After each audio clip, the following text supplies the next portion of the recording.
கர்த்தருக்கே மகிமை உண்டாகட்டும். இந்த நாள் உங்களுக்கு ஆசீர்வாதமாக இருக்கும். ஏசாப்பா அந்த நாளில் உங்களை அதிகமாக ஆசீர்வதிப்பார்.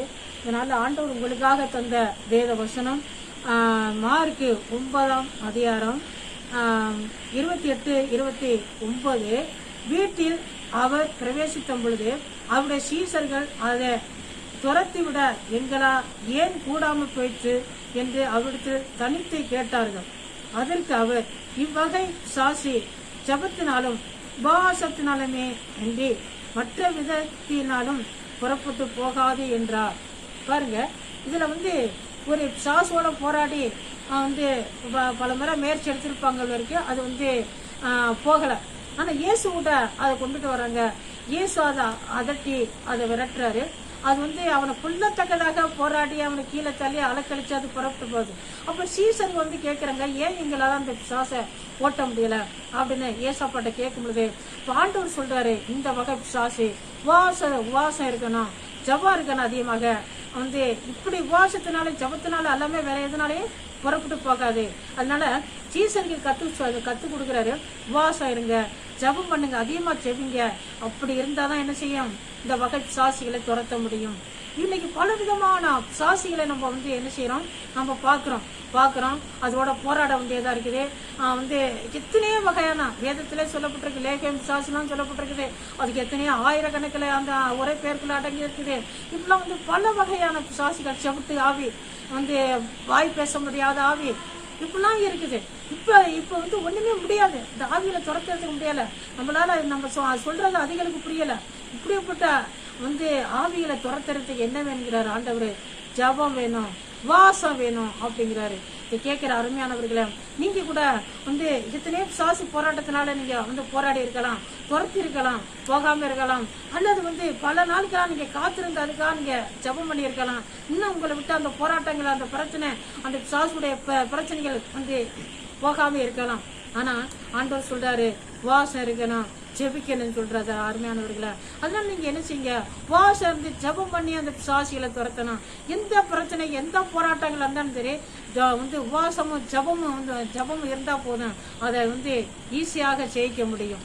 ஜபத்தினால உபவாசத்தினால அன்றி வேற எந்த விதத்தினால இந்த ஆவி புறப்பட்டு போகாதுன்னு ஆண்டவர் சொன்னது போல, எந்த ஒரு காரியத்தையும் சாதிக்கிறதுக்கு, எந்த ஒரு ஆவியை விரட்டுறதுக்கு உபவாசமும் ஜபமும் இருந்தா போதும். அதனால நீங்க உபவாசம் இருந்து ஜெபித்து எந்த ஒரு காரியமானாலும் சரி, சாசுடைய போராட்டங்களா இருந்தாலும் சரி, அதுல செய்கிறதுக்கு ஜபம் உபவாசம். அருமையானவர்களை, ஏசப்பாவே நமக்கு முன்மாதிரியாக என்ன செய்தாரு, உபவாசம் காட்டினாரு. மத்தியில 4 பார்க்கலாம், 4ஆம் அதிகாரத்துல, அதே போல மார்க்ல பார்க்கலாம், 4ஆம் அதிகாரத்துல அவர் நமக்கு முன்மாதிரியாக 40 நாள் உபவாசம் இருந்து காட்டுறாரு. ஏன்? அவர் தேவகுமாரன், தேவாதி தேவன். ஏன் அவர் இங்க இருந்து உபவாசம் இருந்து காட்டணும்? நமக்கு முன்மாதிரியா இருந்து காட்டினாரு. அவர் உபவாசம் பண்ணி முடிச்ச உடனே சாசனம் சோதனைக்கு அவர்கிட்டயே போய் நிற்கிறான் போதிக்கிறதுக்கு. ஆனா அவர் என்ன செய்தாரு, வேத வசனத்தினால அவனை செய்தாரு. அதே போல நம்மளும் என்ன செய்யணும், உபவாசம் இருந்து ஜெபிக்கணும். அதிகமா உபவாசம் இருந்து ஜெபம் பண்ணுனா ஆண்டோட வல்லமை பெற்றுக்கொள்ள முடியும், காரியங்களை சாதிக்க முடியும், நம்ம ஜெயம் எடுக்க முடியும், சாசையை ஜெயிக்க முடியும். அதனால உபவாசம் இருந்து ஜெபிக்க வேண்டும். நான் கூட இதுல இருக்கும் பொழுது சாசி போராட்டத்துல இந்த பயங்கரமான போராட்டத்துல நான் கஷ்டப்பட்டேன். நான் இந்துவா இருக்கும் பொழுது சின்ன பிள்ளையா நைட்ல படுத்து தூங்கி இருப்பேன். அது பல வகையான போராடி இருக்குது. அதுல ஒரு சம்பவத்தை சொன்னேன்னு என்னமோ தெரியல. பாருங்க, அப்படியே தூங்கிக்கிட்டு இருப்பேன். என்னை போட்டு ஏதோ அமுக்குறது போல இருக்கும். இந்த காதுக்குள்ள அந்த காதுல இருந்து என்னமோ நல்ல இளைஞ்சு வெளியில போறது போல இருக்கும். இந்த காதுல இருந்து இளைஞ்சு என்னமோ வெளியில போறது போல இருக்கும். திரும்ப உள்ளுக்கு போறது போல இருக்கும். கையை எடுத்து தட்டுவோம்னு பாக்குறேன், தட்ட முடியாத நிலையில இருக்கும். அப்படிலாம் கஷ்டப்பட்ட பிசாசு போராட்டம், அப்படிலாம் ஒரு வகையான பிசாசிகளா இருக்குது. இதெல்லாம் இன்றைக்கு இல்ல, ஆண்டோட கிருபை. நான் ஆண்டவர்ல இருக்கிறதுனால அப்படிப்பட்ட பிசாசு போராட்டங்களை பாருங்க. காதுக்குள்ள பிசாசுலாம் இருக்குது. இதெல்லாம் நீங்க கேள்விப்பட்டீங்களே நமக்கு தெரியல, நான் பட்டுட்டு வந்திருக்கிறேன். ஆண்டவர் நமக்கு முன்மாதிரியா உபவாசம் பண்ணி காட்டினாரு. நம்மளும் உபவாசம் இருந்து ஜெபம் பண்ணா இப்படிப்பட்ட சாசிகள் எல்லாம் ஜெயிக்க முடியும். இந்த வார்த்தையுடைய கர்த்தர் உங்களை ஆசீர்வதிப்பாரு, உங்களை பயன்படுத்துவாரு. உங்களுக்கான ஜெபிக்கிறேன். பரிசுத்தம் நல்ல பிதாவே, தோத்திர நன்றியை சாப்பா.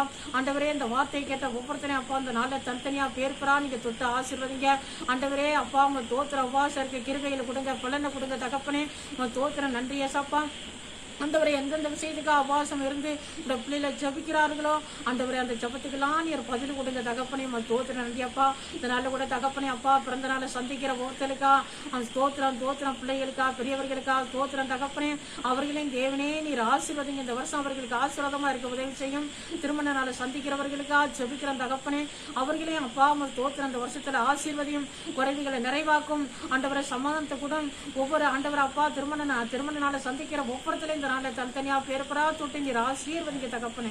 ஏசாப்பா தோத்திரம் யாரெல்லாம் ஆண்டவரே வியாதியும் ஆண்டவரை படிக்கையில் இருக்கிறார்களோ, வியாதினால கஷ்டப்பட்டவர்களாக ஆண்டவரே அப்பா மருத்துவமனைகளை வீடுகளை இருக்கிறார்களோ எல்லாரும் இந்த நாளில் தொட்டு விடுதலை கொடுங்க தகப்பனே. தோத்திரம் நன்றியப்பா. அப்பா தோத்திரம் சிறு சிறு வியாபாரங்களை செய்யற ஆண்டவரை வியாபாரிகளுக்கா ஜபிக்கிறோம். பிளாட்டு பாரங்களை வியாபாரம் செய்யறவர்களுக்கா தோத்திரம். பெரும் கடைகளை வச்சு நடத்தி ஆண்டவர் அப்பா கடல்ல இருக்கிறவர்களுக்கா ஜபிக்கிறோம். எல்லாரும் தெய்வமே ஆசீர்வதிங்க தகப்பனே. அவர்கள் வியாபாரங்களை தேவன் ஆசீர்வதிங்க ஏசப்பா. அப்பா தோத்திரம் மீனவர்களுக்கா ஜபிக்கிறோம் தெய்வமே. அவர்களுக்கு ஆண்டவர் அப்பா தோத்திரம் சுகம்பலத்தை பாதுகாப்பு கொடுங்கப்பா. அடிக்கடி அவர்களுக்கு வர்ற பிரச்சனைகள் போராட்டங்கள் மாறட்டும் தகப்பனே. தோத்திரப்பா அவர்களை தெய்வமே நீர் ஆசீர்வதிங்கப்பா. அப்பா அங்க தேசத்துல மழை பெஞ்சு ஆண்டவரை பல இடங்களை சேதங்களை உண்டு பண்ணி ஆண்டவரை எங்களை வேதனைப்படுத்தி கொண்டிருக்கிறதப்பா. தெய்வமே எங்க தேசத்துல சமாதானம் உண்டாகட்டும் யா, சந்தோஷம் உண்டாகட்டும் யா. அழிவுகளை உண்டு பண்ற மழை எங்களுக்கு வேண்டாம் தகப்பனே. ஆசீர்வாதமான மழையை தாருங்க தகப்பனே. தோத்திரம் நன்றியப்பா. இந்த நாள் இந்த வார்த்தையை கேட்கிற இந்த ஜெபத்தை கேட்கிற எல்லாரும் தெய்வமே ஆசீர்வதிங்கப்பா. அப்பா ஊழியக்காரங்களுக்கா பரிசுத்தவங்களுக்கா ஜெபிக்கிற தெய்வமே அப்பா அவர்களே நீங்க ஆசீர்வதிங்க.